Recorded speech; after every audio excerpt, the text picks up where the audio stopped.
ஐயா வணக்கம். நான் பிசினஸ் பண்றவங்களுக்கு உதவக்கூடிய வகையில ப்ளூ ஓஷன் ஸ்ட்ராட்டஜி அப்படின்னு ஒரு புத்தகத்தை எழுதியிருக்கேன்.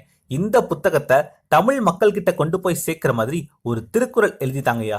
அப்படியா? பிசினஸ் சம்பந்தப்பட்ட புத்தகமா இது? கொடு படிப்போம். உன்னோட புத்தகத்தை படிச்சுட்டேன், நல்லா இருக்கு. இது சம்பந்தமா ஒரு திருக்குறள் சொல்றேன், எழுதிக்கோ. போட்டியுள்ள கடல் தவிர்த்து புதுக்கடல் சேர்வார் பெருமை கொள்வார். ஆஹா, என்னுடைய ப்ளூ ஓஷன் ஸ்ட்ராட்டஜிக்கான திருக்குறளா இது? சூப்பரா இருக்குங்கய்யா. ஆனா இதுக்கு என்னங்கய்யா அர்த்தம்?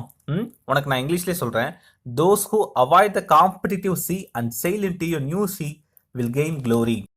அதாவது எல்லாரும் பண்றதையே நம்மளும் பண்ணக்கூடாது. எல்லாரும் இட்லி கடை போடுறாங்களா, நம்மளும் இட்லி கடை போடுவோம். எல்லாரும் யூடியூப் ஆரம்பிக்கிறாங்களா, நம்மளும் யூடியூப் ஆரம்பிப்போம். காம்படிட்டர் விலையை குறைச்சு விற்கிறானா, நம்மளும் விலையை குறைச்சு விற்போம். இந்த மாதிரி எல்லாரும் பண்றதையே பண்ணாம நாம ஏதாவது வித்தியாசமா பண்ணணும்.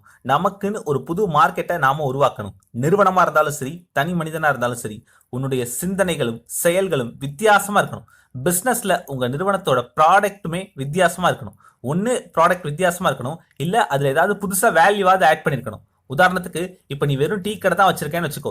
எல்லாரும் பண்றதையும் நீயும் பண்ணக்கூடாது. இப்போ இந்த நம்ம டீ கடையில நாட்டு சர்க்கரை பால், நாட்டு சர்க்கரை டீ கிடைக்கும் அப்படின்னு போடு. அப்ப எல்லாரும் நம்ம கடைக்கு வருவாங்க. அடுத்தீங்க கருப்பட்டி பால், கருப்பட்டி காஃபி கிடைக்கும்னு போடு. அடுத்து பசும்பாலில் போடப்பட்ட டீ மட்டுமே கிடைக்கும், இங்கு பாக்கெட் பால் கிடையாது, பசும்பாலில் போடப்பட்ட டீ காஃபி மட்டுமே கிடைக்கும்னு போடு. இந்த மாதிரி உன் கடைக்குன்னு பிரத்யேகமான வேல்யூ இருக்கணும். போட்டி அதிகமா இருக்கிற இடத்துல போட்டி போடாம நீ வித்தியாசமா ஏதாவது பண்ணு, இல்ல உன்னுடைய நிறுவனத்துல புது வேல்யூஸை ஆட் பண்ணு. இதெல்லாம் தானே இந்த புத்தகத்தை எழுதியிருக்கிற. இதைத்தான் நான் 7 வார்த்தையில மொத்தமா சொல்லியிருக்கேன். போட்டியுள்ள கடல் தவிர்த்து புதுக்கடல் சேர்வார் பெருமை கொள்வார்.